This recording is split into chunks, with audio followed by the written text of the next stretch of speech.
Hello friends, ഇന്ന് നമ്മളോട് ഉണ്ടാക്കാൻ പോകുന്നത് ഒരു നാടൻ റെസിപ്പിയാണ്.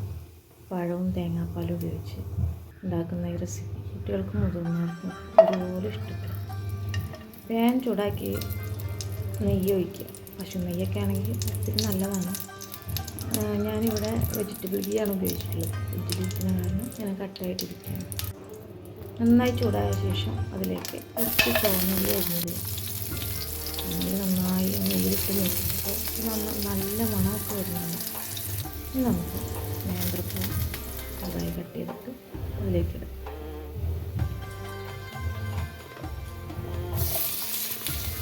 നന്നായി പഴുത്ത നേന്ത്രപ്പൂ വേണമെന്നൊന്നുമില്ല. ഏകദേശം നല്ല പ്രായമായിട്ടുള്ള നേന്ത്രപ്പൂ ഇട്ടിട്ട് നന്നായി വഴറ്റിട്ട്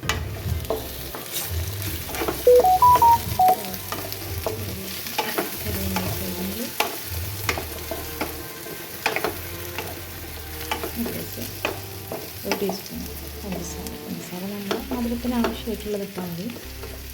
ഒരു നുള്ളു ഉപ്പ് നന്നായിട്ട് അത് വെച്ച് വേവിക്കുക.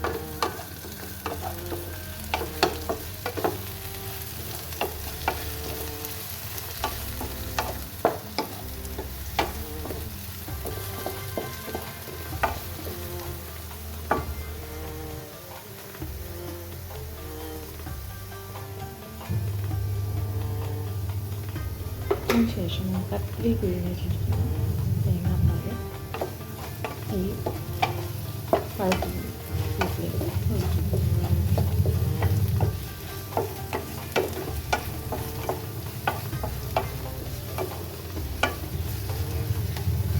ആ പഴത്തിൽ കിടന്ന് തേങ്ങാപ്പാലിൽ കിടന്ന് നന്നായി വഴറ്റിയതിന് ശേഷം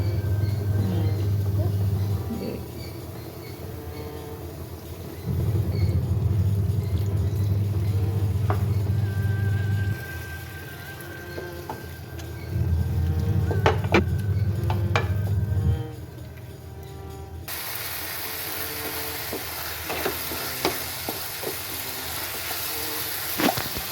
ഏകദേശം പാകമായിട്ടുണ്ട്.